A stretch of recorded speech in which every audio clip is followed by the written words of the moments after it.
y cada representante de Habitat de Naciones Unidas y representante de las comisiones económicas de Naciones Unidas, cada uno dijo, no, nosotros no vamos a hacer. Vamos a hacer esta evaluación, es un tema por los gobiernos. Y cada gobierno va a presentar un informe nacional que explique qué pasó en los últimos 20 años. En este momento, esto fue en abril 2015, yo tuve en este momento la oportunidad de ver el borrador del informe de Estados Unidos, mi propio país. En este informe, en este borrador, imagínate el tema de las ciudades en Estados Unidos, no fue mención de desigualdad, no hay mención de la palabra, y no hay mención de raza. Un momento cuando en 2015 matamos a un afroamericano cada día. Y no hay mención de raza, no hay mención de desigualdad, no hay mención de pobreza. Todo bien. Todo bien en la época de Obama, todo bien en Estados Unidos, en las ciudades. Es impresionante. Y para mí, mi conclusión es que sí, las organizaciones de Naciones Unidas y ni los gobiernos van a hablar del tema del cumplimiento de los compromisos. Sería muy interesante a pensar en esto a nivel universitario, de pensar de trabajar en esta dirección. Y tuve la oportunidad de preguntar y de pedir a Juan Clos, que es el director de Habitat de Naciones Unidas, si Habitat va a hacer este tipo. Y él me dijo, y Juan, que es amigo hace muchos años, me dijo, no, vamos a pensar adelante, al futuro, pero no vamos a discutir el pasado. El pasado no es necesario. Okay, no, yo creo que tú no tienes razón, es más problemático. Para tener buenos compromisos por el futuro, necesitamos saber qué pasó con los últimos compromisos. Esto fue en la mañana, en el fin del día, lo encontré en el pasillo y me dijo, yo pensé a esto todo el día, yo creo que probablemente tú tienes razón. Necesitamos hacer algo, pero no nosotros. La Habitat no vamos a hacer. Es mejor que la universidad pueda tener este tipo de evaluación porque es más nutre, no tiene intereses en el resultado de este tipo de análisis. Bueno, para mí fue una invitación por un proyecto de investigación y cuando discutí con Margarita, con otros profesores del New School y con los estudiantes, decidimos hacer un tipo de análisis del pasado. Pero es imposible hacer en general a nivel mundial y decidimos de invitar expertos de 6 países de América Latina con mucha experiencia en este tema, en este sector urbano, de preparar papers en este tema, de este tipo de estudio. Y hoy vamos a escuchar las presentaciones muy breves de un informe muy interesante y muy provocadora, con muchas conclusiones muy importantes, para tener una idea de qué pasó en este sector, en nuestro sector urbano, en los últimos 20 años. Y yo creo que esto es no simplemente un análisis de investigación, pero tiene que ver con la realidad de un otro nivel de compromisos que va a pasar en Quito en octubre de este año, Habitat 3.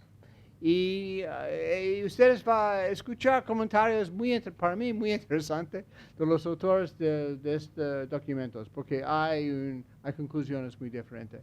Y somos encantados de organizar con el apoyo de la facultad, pero también el apoyo de la CAF. Y quiero presentar a mi amigo Pablo López para... Bueno, sí. Gracias, Mario. Hola, sí. Bueno, muy buenas tardes. Muchísimas gracias a la Facultad de Arquitectura por permitirnos, junto con la New School, organizar este evento. Para nosotros es una instancia muy oportuna porque en CAF estamos desarrollando una cantidad enorme de trabajos a nivel urbano. Tenemos una demanda cada vez mayor por parte de las ciudades para tener asistencia y ver cómo enfrentar una urbanización que, si bien se ha iniciado ya hace varios años, las consecuencias de esa rápida urbanización todavía se siguen sintiendo y se van a seguir sintiendo por mucho tiempo. Eh, y la verdad, nosotros lo que vemos es que se sabe muy poco de cómo enfrentar efectivamente este proceso vertiginoso de urbanización en América Latina, donde se conjugan un montón de factores y se necesitan un montón de elementos para poder llevarlo adelante, no solamente desde el punto de vista económico, sino también a nivel de ideas y de creatividad para enfrentar estos problemas. En CAF, nosotros estamos trabajando esto desde la Vicepresidencia de Desarrollo Social.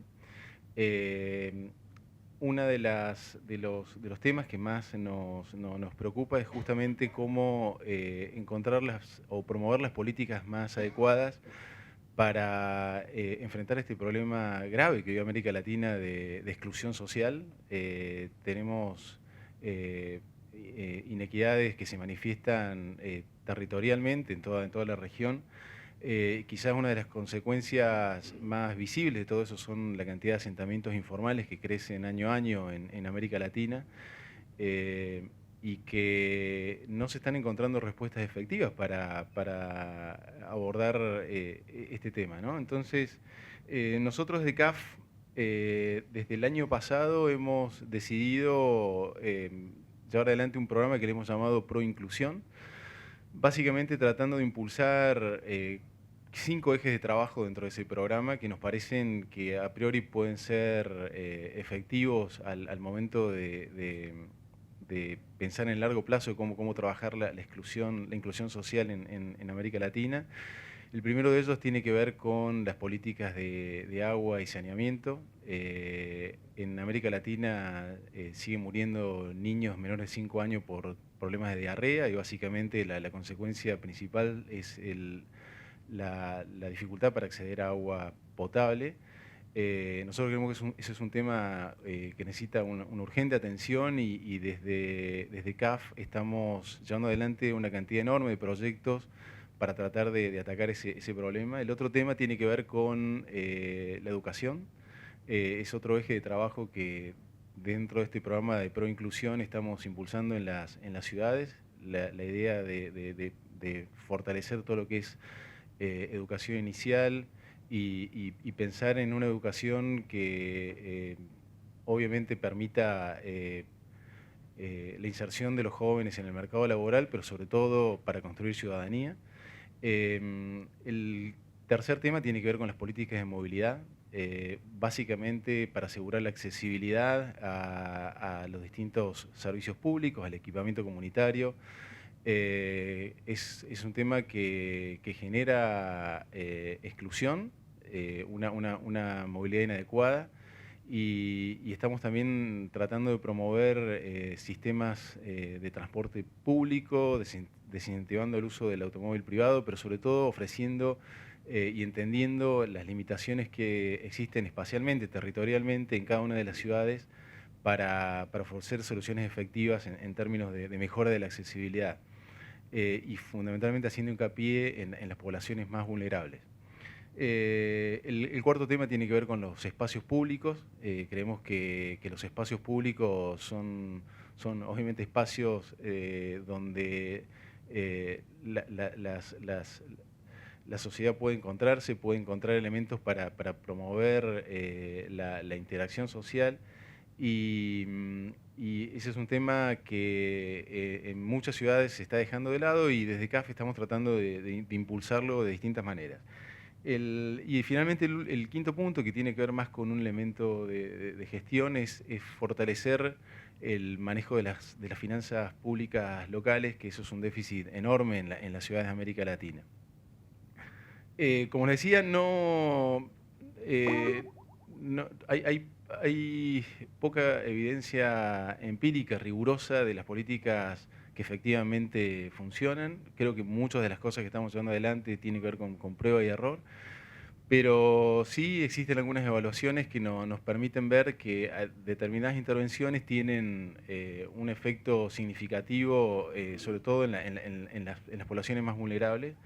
por ejemplo, el hecho de pavimentar o la mejora del acceso al agua potable con determinadas condiciones, por ejemplo, con el aseguramiento de los títulos de propiedad y con la facilidad de acceso a microcréditos. Eso asegura que las familias empiecen un proceso de mejora de la calidad del hábitat casi de manera automática. Y elementos como esos son los que estamos tratando de identificar en distintos planos para poder optimizar unos recursos escasos que tenemos en la región, ¿no? Por ese motivo, un taller como el de hoy, un seminario como el de hoy, a nosotros son muy bienvenidos, muy necesarios para una institución como CAF, porque nos permite reflexionar con el conocimiento de todos ustedes sobre este conjunto de políticas que tenemos que ir desarrollando en la región frente a un problema que obviamente crece año a año y que necesita no solamente los recursos, sino la buena voluntad y las buenas ideas de todos nosotros. Así que, bueno, muchísimas gracias por permitirnos participar de este evento y espero que sea provechoso para ustedes también. Muchas gracias.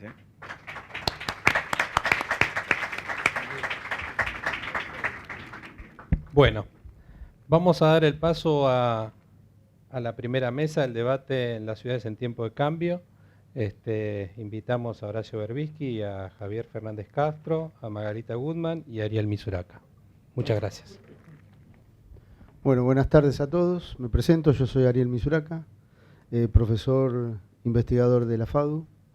Es para mí un honor moderar esta mesa, cuyos comentarios van a estar a cargo de Margarita Goodman. Y los dos expositores, a lo largo de la tarde vamos a tener 4 mesas con 2 expositores y un comentarista.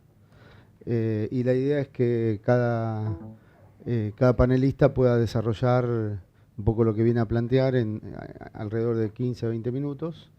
Después le cederemos la palabra a la comentarista, a la profesora Margarita Goodman, y después estaríamos habilitados para 1 o 2 preguntas. Yo les daría el pase para que se formulen las preguntas y el pospanelista la contestan, pero haríamos preguntas breves, rápidas, como para no ir dilatando los tiempos. Bueno, es un honor para mí, dado que al lado mío, a mi derecha, tengo a un periodista que admiro mucho, presidente del CELS, del Centro de Estudios Legales y Sociales, Horacio Berbisky, conocido por todos nosotros, admirado por todos nosotros. Y en ambos extremos de la mesa tengo a 2 profesores de esta casa muy queridos para mí. A mi derecha, Fernández Castro, profesor titular de Morfología y de Arquitectura de la FADU, investigador muy importante del Instituto de la Espacialidad Humana, y por sobre todo amigo mío. Y a mi izquierda, a Margarita Goodman, doctora y profesora de esta casa, que también para mí es un honor que sea compartir amistad y un montón de momentos juntos. Así que le voy a ceder la palabra en primer lugar a Horacio para que nos cuente un poco. Bueno, muchas gracias a Recto Misuraca y a todos ustedes. A ustedes sobre todo por defraudar las expectativas. Me habían dicho que iba a haber poca gente. Y veo que son muchas y muchos, cosa que me alegra mucho. Yo, por cierto, no soy un especialista en planeamiento urbano, en hábitat, pero voy a hacer un enfoque desde el punto de vista de una organización de derechos humanos, defensora de los derechos humanos, que a partir de la lucha contra la impunidad de los crímenes de la dictadura militar fue desarrollando una serie de programas que tienen que ver con problemas de derechos humanos en el presente, y entre ellos los derechos económicos, sociales y culturales. Y por eso, digamos, tenemos como director del programa de derechos económicos, sociales y culturales a un arquitecto, Eduardo Rece, especialista en urbanismo y planeamiento urbano, y en consecuencia tenemos una sensibilidad especial hacia este problema, porque pensamos que el problema del hábitat en realidad es el problema central que tiene la República Argentina, del cual se derivan muchos otros que ocupan la atención de los grandes medios de comunicación, que difícilmente vinculan esas problemáticas, en general tratadas en forma sensacionalista, con los problemas de base que los originan y que están en la dificultad de acceso al hábitat para las grandes mayorías sociales. El año pasado estuvimos en un encuentro similar en la New School en Nueva York y allí me impresionó ver cómo esa problemática que conocemos de nuestro país se replica en prácticamente todos los lugares del mundo y específicamente en los lugares del tercer mundo. Y escuchar exposiciones de especialistas de distintos países que parecían estar hablando exactamente de lo mismo. Un diálogo, recuerdo la exposición de Eduardo Resi y la de Decio Fernández, hablaba Eduardo de la Argentina y Decio de Brasil, y realmente, salvo por el idioma en el que hablaban, parecían estar hablando de la misma situación. En nuestro país, en la Argentina, digamos, el problema comenzó con la dictadura de 1976. No es que antes no hubiera problema de hábitat, pero la configuración actual y la gravedad que tiene se originan en la ley de 1977, que reguló los barrios privados y las comunidades cerradas, pero ni siquiera mencionó la vivienda popular. Así como, digamos, en aquel encuentro de la New School veíamos la afinidad de la problemática en distintos países, yo digo esto y recuerdo, digamos, una observación que me hizo antes de comenzar el panel Michael Cohen sobre los borradores para Hábitat 3, que no mencionan la palabra mercado.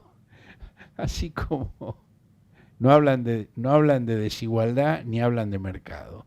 Así como la ley argentina de 1977 no hablaba de vivienda popular. Y justamente dejaba todo librado al mercado y no se preocupaba por la regulación. Bueno, el fenómeno ustedes seguramente lo conocen mucho mejor que yo, los desarrolladores inmobiliarios que compran tierra barata y esperan hasta que la inversión pública multiplica por 10 el valor de la tierra y en ese momento construyen comunidades cerradas, barrios privados, con enormes beneficios. Y este problema fue agravado a partir de la década de 1990 por la vertiginosa expansión de los cultivos transgénicos, que fueron expulsando población rural hacia los centros urbanos y fueron ocupando todas las tierras. Entonces, por un lado la especulación inmobiliaria dentro de las ciudades y por otro lado el avance de los cultivos transgénicos sobre las ciudades, avanzando sobre las periferias de las ciudades, generan, digamos, una situación que se ha vuelto absolutamente crítica. Los sectores de altos ingresos presionan permanentemente para ocupar los lugares de mejor calidad, mientras los sectores populares son empujados a lugares con grandes déficits sanitarios, constantes inundaciones, agravado como nos plantearon en la presentación por la situación del cambio climático y también por las propias formas de agricultura que se practican hoy, que degradan los suelos y convierten las inundaciones periódicas en verdaderas catástrofes. El resultado es una división social muy grave, con los ricos encerrados en sus vecindarios y los pobres en asentamientos ilegales ubicados en las peores tierras, que por lo general son ocupadas por la fuerza. La violación de derechos de esta población incluye naturalmente la informalidad laboral, las pobres oportunidades educativas, las dificultades de acceso a la justicia y una serie de prácticas discriminatorias, especialmente en el caso de los migrantes pobres. Y esa población termina siendo presa de una policía corrupta que controla el tráfico de drogas. Y esto, digamos, a esto me refería, entre otras cosas, cuando digo que en el problema del hábitat está el origen de otros problemas que se plantean en forma escandalosa en los medios de comunicación sin intentar vincularlos con la situación base que le da origen.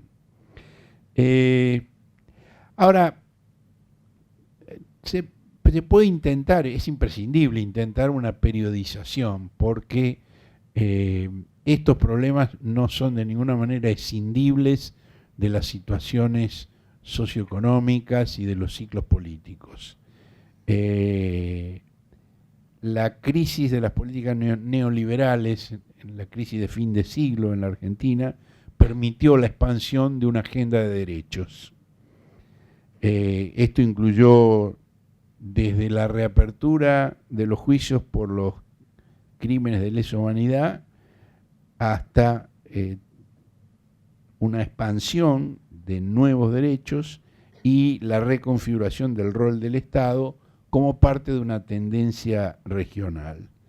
Las entidades públicas asumieron un rol central en la promoción de una agenda progresiva en términos económicos y sociales y también de derechos humanos, que produjeron modificaciones que deseamos estructurales en términos de expansión de derechos. La ley de migraciones en la Argentina, la ley de salud mental, la ley de comunidades originarias, de tierra de las comunidades originarias, la ley de matrimonio igualitario, la ley de educación sexual, la ley de identidad de género, la asignación universal por hijo y la ley de servicios de comunicación universal, entre otras, así como la expansión de el sistema previsional, que llegó a tener y tiene al día de hoy una cobertura del 97% de la población, lo cual es un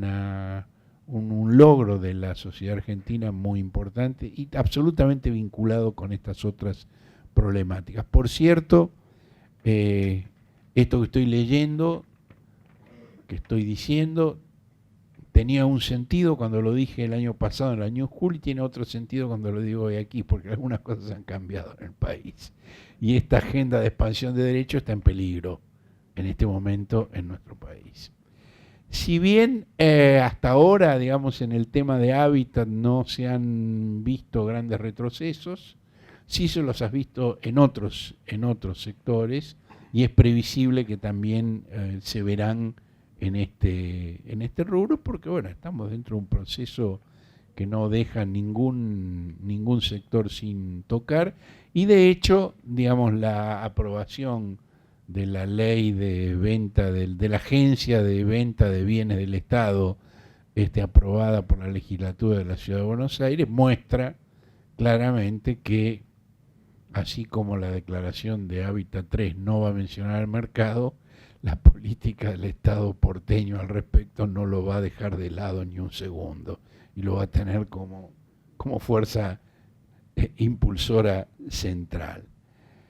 Bueno, los desafíos que se ven para el futuro son la especulación en tierras urbanas y rurales, la expansión de la frontera agropecuaria, el agronegocio, las industrias extractivas, el daño ambiental que provocan, lo cual exacerba viejas desigualdades sociales que afectan naturalmente mucho más a los sectores de más bajos ingresos, a los sectores pobres rurales y a las comunidades indígenas. Bueno, la reactivación de la obra pública vivida en la última década ha tenido una incidencia muy grande en el aumento de los precios de la tierra y a su vez el incremento de los precios inmobiliarios empeoró las oportunidades de acceso a la tierra y vivienda para una gran parte de la población. Ahora, frente a esta situación, que no es necesario describir en más detalle porque estamos hablando para un auditorio que conoce la problemática, nosotros desde el CELS, digamos, participamos en coaliciones con otras organizaciones que tratamos de incidir en esta problemática con una política, digamos, de fuerte movilización, con la idea de, digamos, mejorar la capacidad estatal para la regulación de los mercados de la propiedad, para implementar mecanismos para una distribución más justa de las cargas y de los beneficios del proceso de urbanización, de modo de reducir los niveles de desigualdad existentes, articular esfuerzos entre organizaciones y entidades públicas responsables de las políticas de tierra. El CELS, digamos, participa de estas coaliciones sobre la base del despliegue de una estrategia compleja que partió de la exigibilidad legal de los derechos a la investigación, más la política de la acción colectiva junto con otras organizaciones, el litigio estratégico, la difusión y la capacitación. Y esto que estamos haciendo hoy forma parte, de alguna manera, de esa agenda. El punto principal es la necesidad de transformar paradigmas y prácticas que se han ido naturalizando y que refuerzan esa estructura inequitativa de las ciudades. No se trata de promover la construcción de más unidades de viviendas, como a menudo creen los gobiernos, que por supuesto son necesarias, digamos, para reducir el déficit crónico, pero que si no van acompañados de un enfoque integral, terminan generando un déficit no de vivienda, sino urbano, y dificultando el derecho a la ciudad en la medida en que no se cambien las reglas del juego. Los mecanismos de producción y reproducción de la ciudad son procesos sociales complejos que requieren también de un conjunto de herramientas complejas por medio de la intervención estatal que altere la lógica predominantemente mercantil de la construcción de hábitat. Esto, lamentablemente, no parece que esté pasando en la Argentina por un buen momento, por lo que les planteaba antes y por, digamos, hasta ahora, digamos, en los 6 meses del nuevo gobierno no ha habido un desmantelamiento, digamos, de las políticas previas que se habían logrado establecer. Sobre todo se han mantenido los aspectos asistenciales, que de alguna manera previenen la posibilidad de estallidos y van controlando una situación. Pero, digamos, se observa ya como una tendencia la predilección por mecanismos de mercado, por la creación de instrumentos que tienen que ver con el crédito, es decir, las soluciones de tipo individual, digamos, y que terminan en el embudo del mercado, que no es parte de la solución, sino parte del problema y parte muy importante del problema. Frente a esto, digamos, lo que nosotros venimos haciendo es,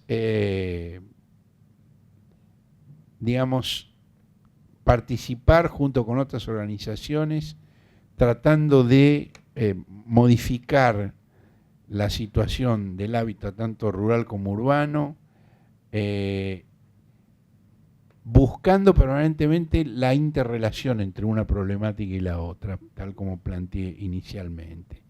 Y esto se desarrolla en varias metas proactivas, entre ellas políticas públicas para regular y redistribuir la riqueza en los mercados de propiedad, la regulación del mercado inmobiliario, la producción social de hábitat, la seguridad en la tenencia y regularización de las tierras urbanas y rurales, la democratización de procedimientos en casos de reasentamientos y desalojos, para lo cual, digamos, la tarea de litigio es muy importante. Digamos, estamos permanentemente planteando casos ante los tribunales e incluso haciendo en algunos casos cursos para operadores judiciales, planteando, digamos, cuál tendría que ser la conducta de los operadores judiciales ante las situaciones de crisis. Y en diciembre del año 2014, hace un año y medio, digamos, en un evento público organizado por el CEL, se produjo un documento con contribuciones de varios especialistas nacionales y cientistas políticos, y en 2015 se realizaron en Buenos Aires algunos eventos masivos.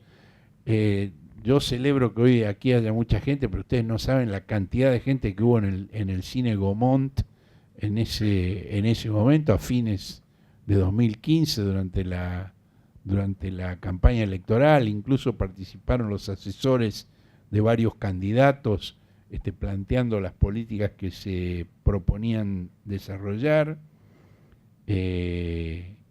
Otros eventos, dos que se realizaron en Córdoba, con presencia de los candidatos a la gobernación, y reuniones en otras 7 ciudades,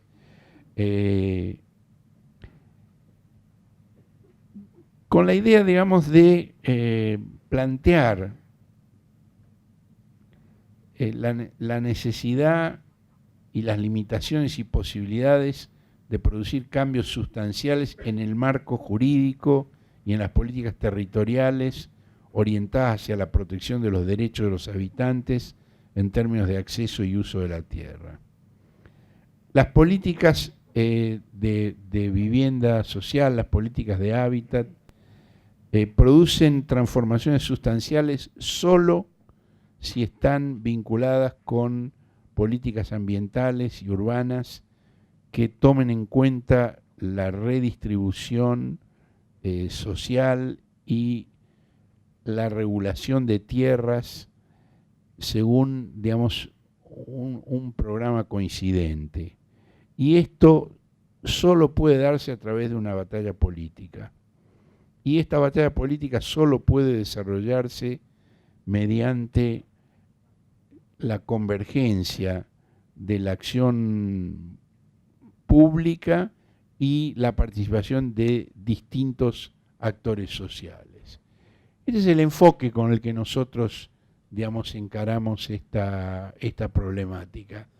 De ninguna manera podemos divorciar esta temática de lo que está pasando en el campo político y social de nuestro país. Claramente este no es el mejor momento, pero también es cierto que toda esta experiencia de los últimos años que repasé muy sucintamente, se podría hablar muy largamente de cada uno de estos puntos, no es algo que se vaya a perder por un cambio de gobierno.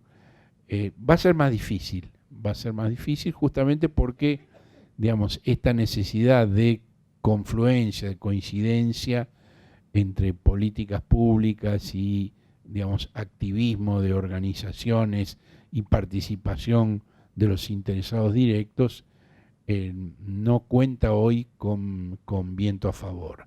Pero esta experiencia no se pierde y la participación de especialistas argentinos en Hábitat 3, en la reunión de Quito, va a llevar, digamos, esta problemática y cotejarla con la problemática de otros lugares del mundo como parte de un proceso de transformación que contribuya a la movilización de los interesados, que son los necesitados. Muchas gracias. Además, además de ir perdiendo la vista con el avance de los años, me voy poniendo larguero. Entonces decidí escribirlo y yo nunca leo, digamos, pero me van a permitir que lea, así me ajusto a los 15 minutos y respeto a los demás, digamos. Esto está organizado en 5 puntitos, un poco reforzando lo que veníamos discutiendo con los demás. De estándares y grados de concreción. Podríamos sintetizar en que la discusión que nos convoca es acerca de los estándares que nos hemos fijado como horizonte en la búsqueda de un hábitat justo y como su natural consecuencia de la evaluación de los grados de concreción que las distintas políticas regionales han conseguido en la búsqueda coherente de esos objetivos. Esta síntesis, expresada así sin más, podría esconder 2 reduccionismos. El primero pretendería suponer ese horizonte como una serie de objetivos universalmente compartidos, o lo que es igual, que su interpretación puede ser unívoca o ahistórica. El segundo, en cambio, supondría un acuerdo social generalizado, tácito o explícito, en la búsqueda de estos fines loables, sin contradicciones de intereses ni equívocos procedimentales en su implementación a la vista. Sin embargo, evidentemente, los objetivos, aún los menos ambiciosos, generalmente vienen tardando en volverse concreciones, mientras insistimos porfiadamente en lograr nuevos productos con iguales herramientas. Sería preciso entonces introducir o recordar algunas precisiones o variables que no por obvias deben ser excluidas de la ecuación. Segundo punto. Acerca de la historicidad de los objetivos y sus justificaciones. Cuando introducimos a nuestros estudiantes en las políticas públicas urbanas que han existido en nuestro país, también cayendo inevitablemente en nuestros propios reduccionismos, recurrimos a 2 momentos de clara inflexión. El de la propia constitución del Estado como tal, en el proyecto de las élites oligárquicas avanzado del siglo XIX, y el del intento de constitución de lo que podríamos denominar genéricamente un estado de bienestar a mediados del siglo XX. Ambas experiencias han tenido sus correspondencias y paralelismos en formas más o menos contemporáneas en los demás países de la región. Para su ilustración, me va a perdonar Eduardo que esto ya me lo escuchó en Córdoba, digamos, traemos a modo de máximas ejemplificadoras 2 respectivas frases bien paradigmáticas.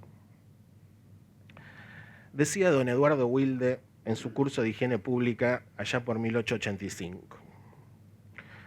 Así los barrios centrales, aristocráticos, ricos, lujosos y cuidados de las ciudades no serán salubres si en los alrededores no se observa una prudente higiene y si el capital, mencionado aquí, no interviene para formar allí jardines, vía pública limpia, habitaciones aseadas, aunque pequeñas y baratas. Por egoísmo, las gentes acomodadas de las poblaciones deben cuidar del modo de vivir de los pobres, porque la salubridad de una ciudad es un resultado de muchos factores y no un producto de la acción individual o colectiva aplicada a una sola sección, calle o barrio. Hasta aquí lo que podríamos calificar hoy como una suerte de tecnocracia higienista, intentaba que sus pares de clases comprendieran que no queda más remedio que hacer algunas acciones de vez en cuando, aunque más no fuera justificadas en un sano egoísmo pragmático, en función de lograr un bien común. A este pensamiento, tan clara y explícitamente confesado, le debemos la conciencia de la necesidad de infraestructuras básicas, aunque más no fuera para no transmitir enfermedades que no reconocen diferencias sociales, o la escuela pública, aunque también tuviera por objeto unificar y amalgamar una única versión reductiva de lo nacional. No es poco. A pesar de que se nos ha ido buena parte de la vida denostándolos respetuosamente, los tiempos actuales hasta nos están haciendo extrañar a aquellos liberales originarios, carentes del prefijo neo todavía, aristócratas asumidos, todos ellos ilustrados en sus respectivas materias. A mediados del siglo siguiente, decía Eva Perón en La razón de mi vida: las obras sociales de Europa son, en su inmensa mayoría, frías y pobres. Muchas obras han sido construidas con criterio de ricos, y el rico, cuando piensa para el pobre, piensa en pobre. Otras han sido hechas con criterio de Estado, y el Estado solo construye burocráticamente, vale decir, con frialdad en la que el gran ausente es el amor. Por eso cada hogar, así sea de tránsito, de niños o de ancianos en la nueva Argentina, está hecho como si fuese para el más rico y exigente de los hombres. Yo creo que al dolor de los que sufren es inhumano agregar otro dolor, por pequeño que sea. Aquí la otra concepción, que hoy podríamos ratular nacional popular, al igual que sus paralelos regionales de raigambres un poco más católicas o un poco más marxistas, iguala el término justicia al de reparación, en la necesidad de provocar un desequilibrio inverso capaz de contrapesar el desequilibrio originario. Advierte sobre los relatos, entonces y hoy a la orden del día, que pretenden combatir la pobreza desde la pobreza de pensamiento, o por medio de una burocracia homogeneizante. A esta otra concepción le debemos el acceso generalizado a bienes y servicios, la distribución equitativa de la renta, el uso de la espacialidad pública por las mayorías, entre otras conquistas. Tampoco es poco.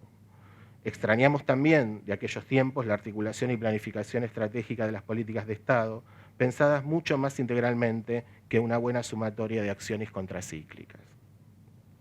No quiero parecer un nostálgico, nada más lejano al rol de un proyectista. Si hay algo de lo que somos conscientes es que los contextos no se repiten. Seguramente erramos en parte juzgando la política del pasado desde parámetros presentes, pero resulta inevitable volver la mirada para saber de dónde partimos. Pues además, ambas concepciones siguen aún en pugna. Más aún, su revisión y pleno conocimiento resulta tanto más necesario cuando se pretende retrotraer la discusión hasta llegar a cuestionar la propia existencia de políticas públicas en esta y otras materias. Los consensos, entonces, parecieran no ser tales y cíclicamente se nos obliga a rediscutir lo que ya suponíamos discutido y patrimoniado. Acerca de las políticas públicas como herramientas de justicia. Pensar en políticas públicas implica desarrollar estrategias técnicas.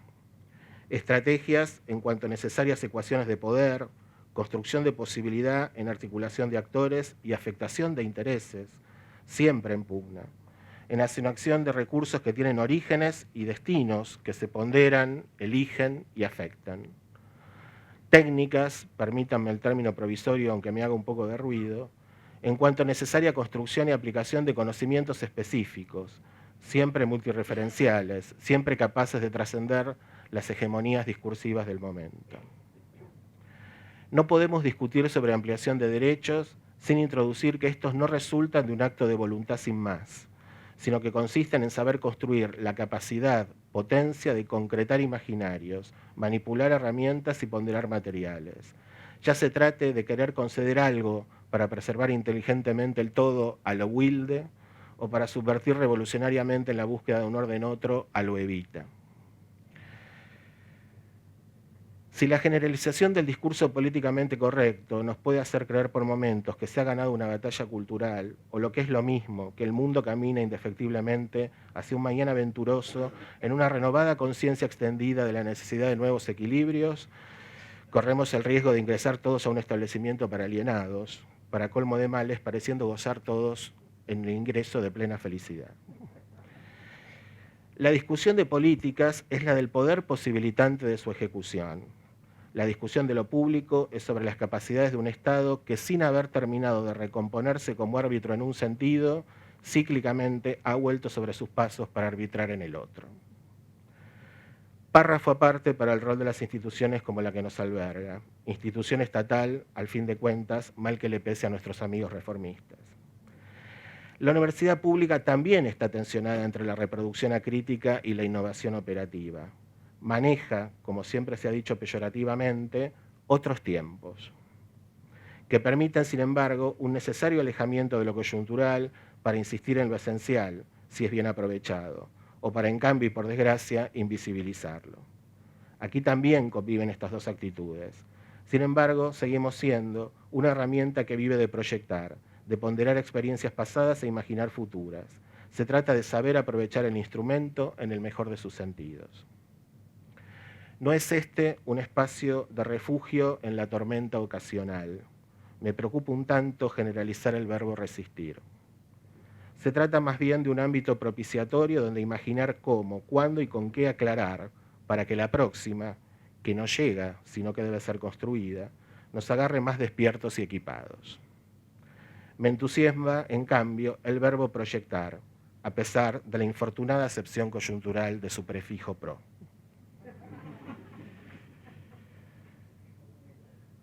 Cuarto, del permanente y deseable corrimiento de los límites.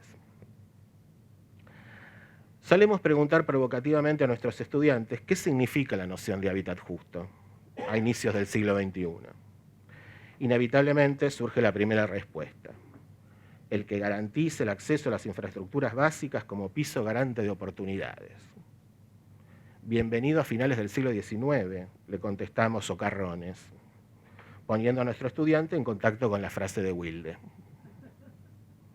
Algún otro envalentonado, seguro sospechoso de alguna militancia política, sube inmediatamente la apuesta en la búsqueda de mejor suerte y, obvio, nota. El que garantice el acceso a bienes y servicios en forma equitativa como condición de ciudadanía, responde. Repetimos con él la fórmula, ahora en otra clave. Bienvenido a mediados del siglo pasado, le contestamos con la razón de mi vida en la mano. Pensar el derecho, el hábitat o cualquier otro contexturante social es pensar en términos de transformación constante. En definitiva, permítame insistir, en términos de proyecto.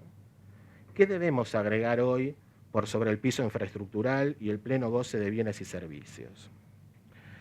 Es cierto atender, y hoy se dijo acá, y entender, que existen aún espacios diacrónicos donde este piso y este desarrollo están aún lejos de ser satisfechos a pesar del tiempo transcurrido desde su postulación. Pero también es cierto que satisfacer estos derechos sin la incorporación de otros nuevos no acaba de incluir, no termina de articular. Tarea para el hogar o para lo que queda del encuentro, pensar y proponer esos nuevos componentes del derecho al hábitat. Algunas pistas. La sostenibilidad entendida más allá de la moda ecológica, el acceso a la virtualidad más allá de lo puramente mediático, la complementación de programas productivos contemporáneos en la generación de ciclos virtuosos, y así las que deseen agregar y se les ocurra. Después venía de esto un punteo de cosas muy específicas. Recién Horacio decía que dentro de las tareas del CEL está la de generar ciertos colectivos de opinión para influir sobre determinadas situaciones. Estamos, por suerte, participando en uno de ellos, intentando poner una definición cierta al término reurbanización para que no nos vendan gato por liebre. Y lo que seguía era una serie de cuestiones o aportes específicos, físicos, arquitectónicos, urbanos a esa cuestión, pero se los dejo por escrito porque no son determinantes de la cuestión, para tratar de respetar los tiempos y darle a los coordinadores la palabra. Gracias.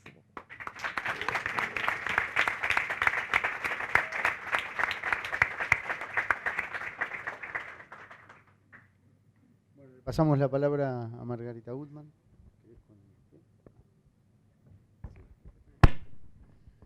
Bueno, gracias por las presentaciones. Yo me tengo que hacer eco del mismo pánico de Javier cuando los compañeros me convencieron que les comente. Me dije, no, ¿qué les voy a comentar? ¿Qué les puedo agregar? ¿Qué les puedo agregar a las presentaciones de referentes importantes de la política y del pensamiento y del ámbito de la ciudad en nuestro país?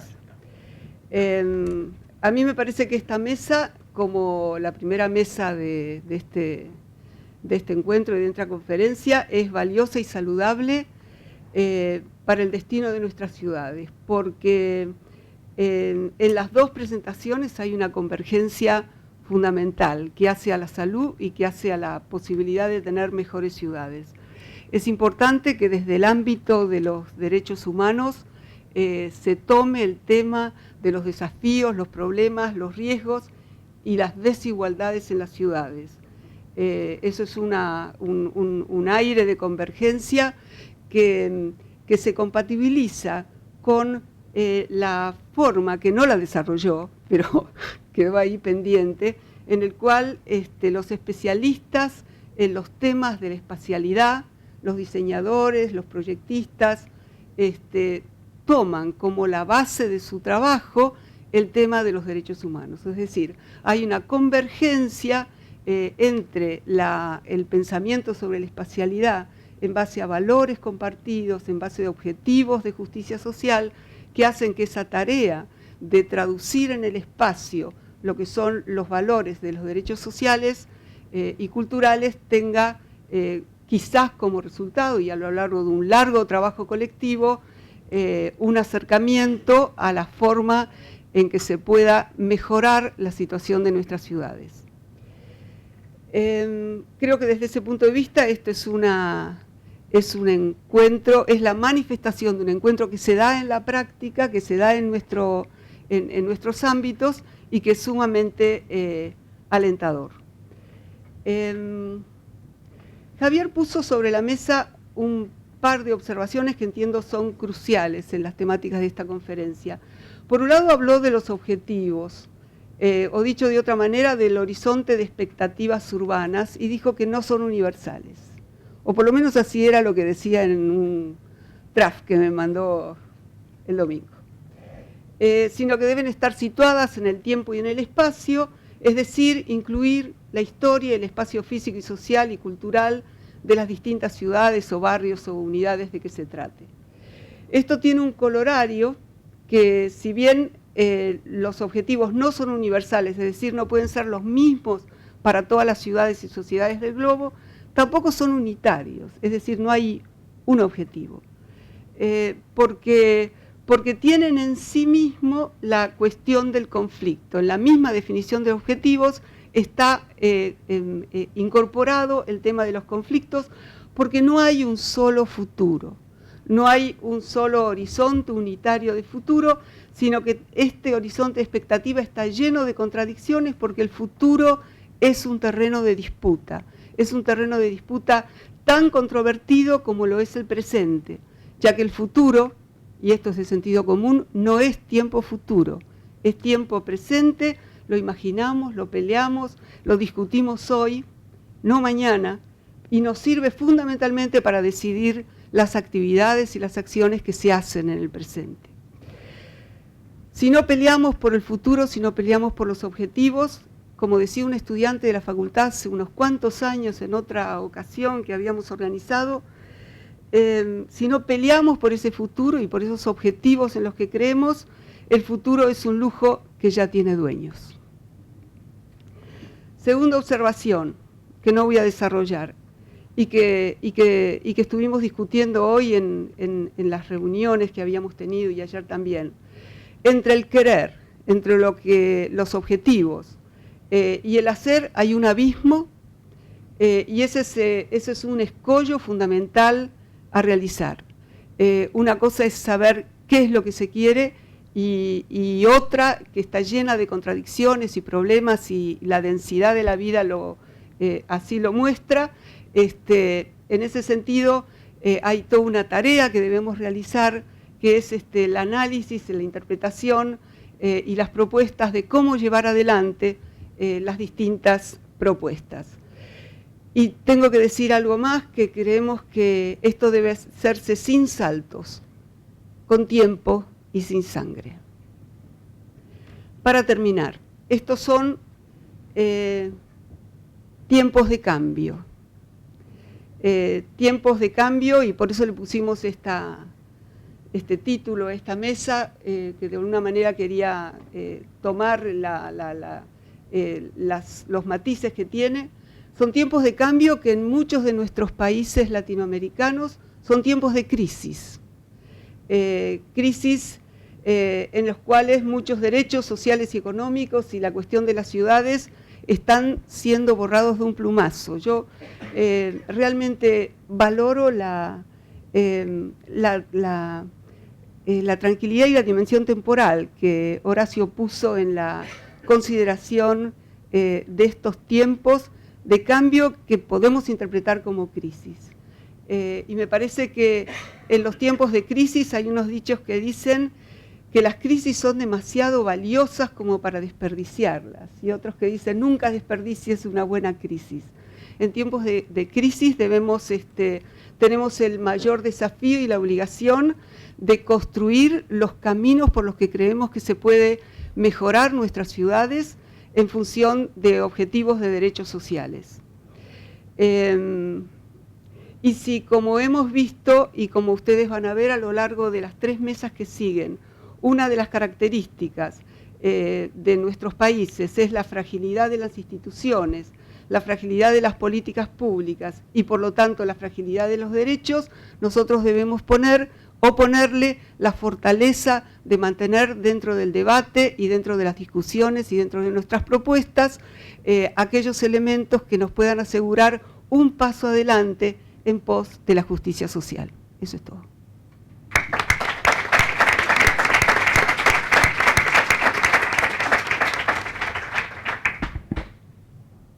Bueno, esto es un lujo.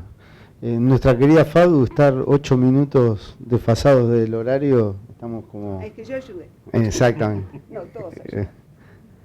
Así que bueno, como les anticipé en el inicio de esta mesa, queda abierto a, si les parece, como mecanismo para no generar atraso al programa, tomaríamos 2 o 3 preguntas juntas y el panel después, a quien le corresponda o quien quiera tomar la palabra, la contesta.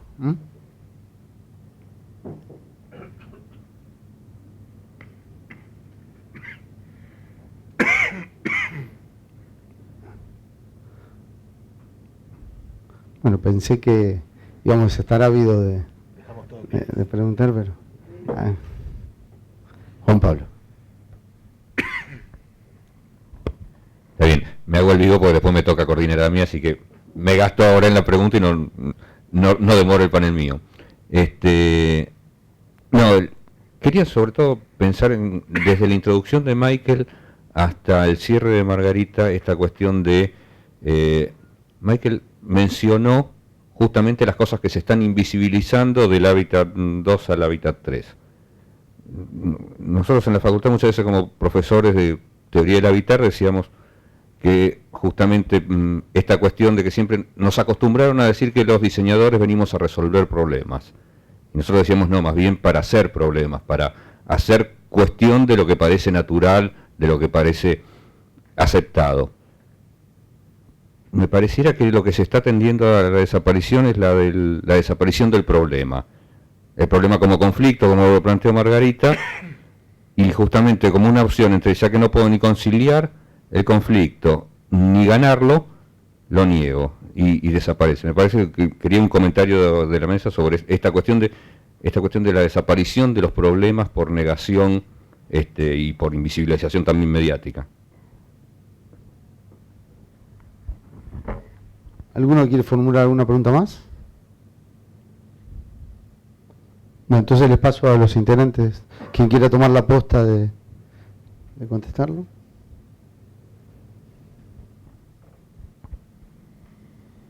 Sí, en realidad la intervención de Juan Carlos ya trae la respuesta, ya incluye la respuesta, ¿no? Ya se anticipó a su panel, tal como anunció.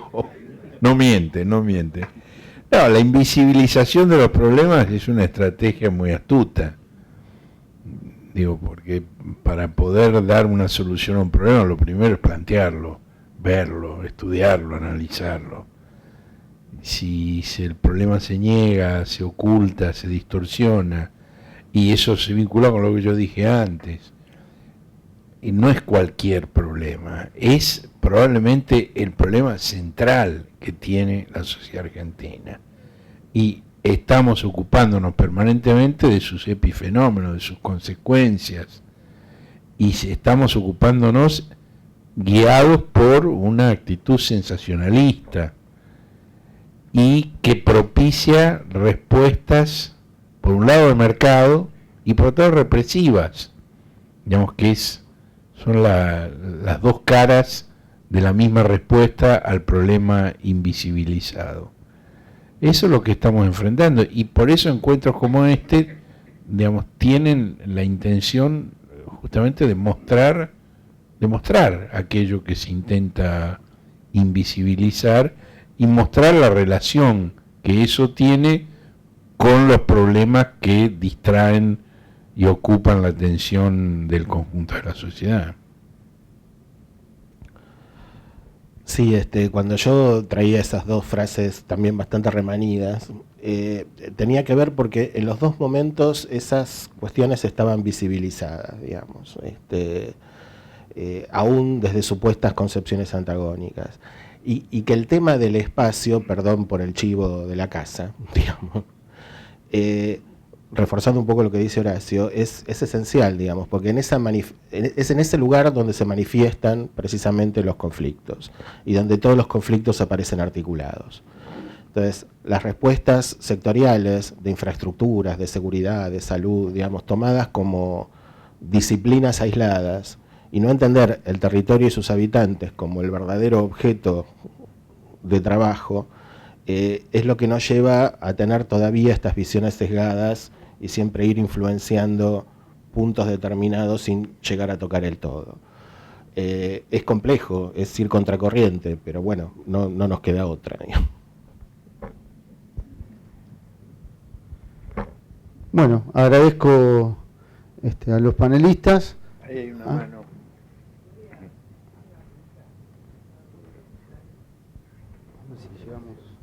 Me va a costar llegar.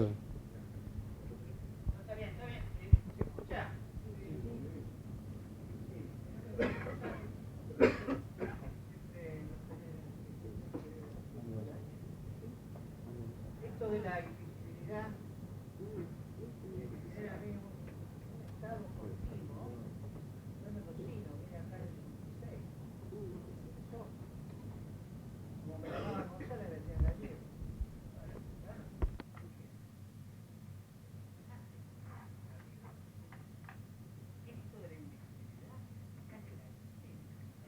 ¿Es que?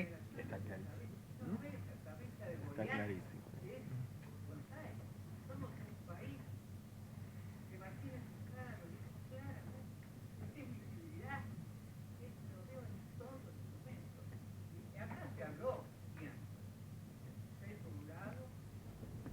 Liberalismo, ¿no? Generación del 80 por el otro, y Evita en su momento crítico del mediados del siglo. Si hablamos de esos tiempos, ¿cuándo empezó? ¿Por qué se mantiene? ¿Por qué no se comenta dentro de los derechos humanos y la planificación esta situación anómala, total, de América Latina, no sé si en otros países, que es esta megalópolis, cabeza de Goliat, que es la que ha traído todo lo que ustedes han hablado, que han creado situaciones, digamos, contra los derechos humanos, especialmente en el hábitat? ¿Por qué es que esto forma parte de estas invisibilidades? Solo esa pregunta. Gracias.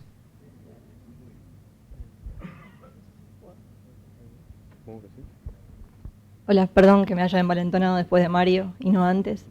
No, empezaste, Horacio, planteando el tema de como si el origen, digamos, de esta crisis habitacional tenía que ver con el decreto ley del 77, el 89-12, muy cierto seguramente, pero me pregunto, habiendo pasado este ciclo bastante positivo estos últimos años, que culminó con el nuevo Código Civil y Comercial, que no plantea, digamos, ninguna mejoría, por el contrario, refuerza lo del 89-12 y da mayor legitimidad a todos esos tipos de habitar que generan desigualdad.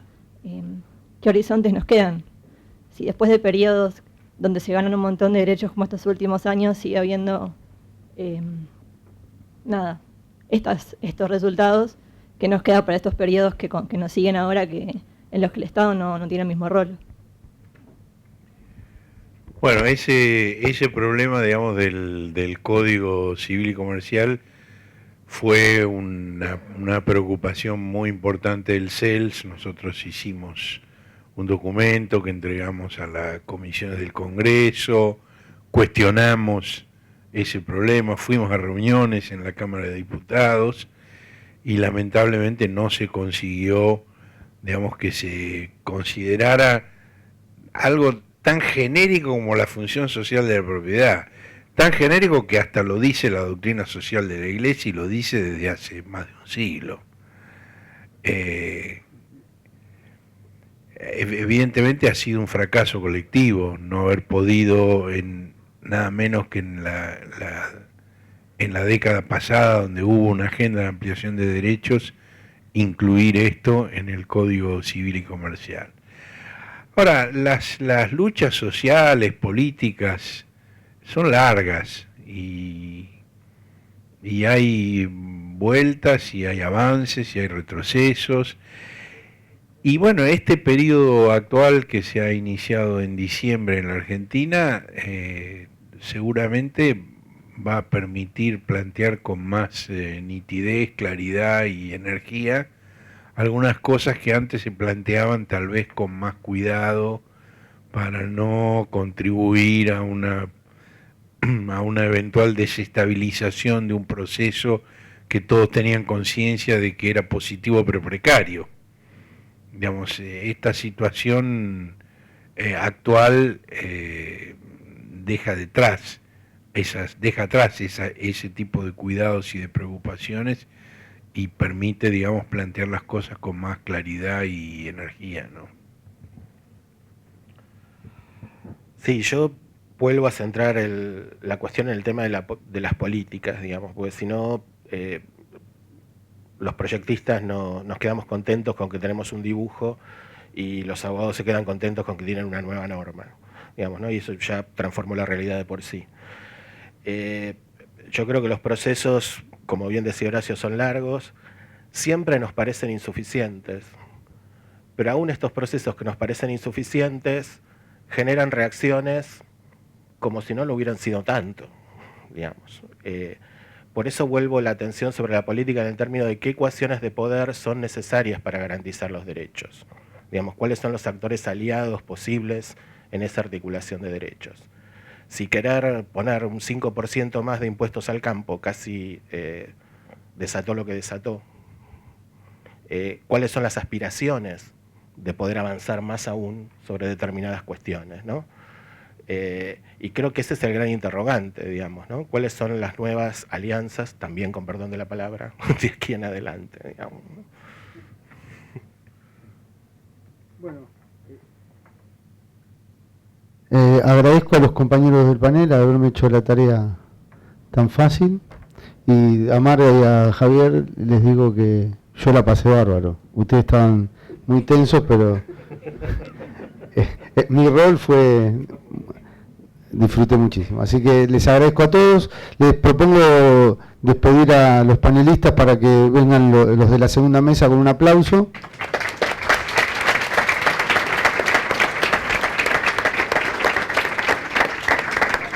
Invitar a Edesio Fernández, a Jorge Torres, a Nicolás Estupiñán y a María Carrizosa para dar lugar a la segunda mesa, que lleva como título Brasil y Colombia, muchas leyes, poca implementación.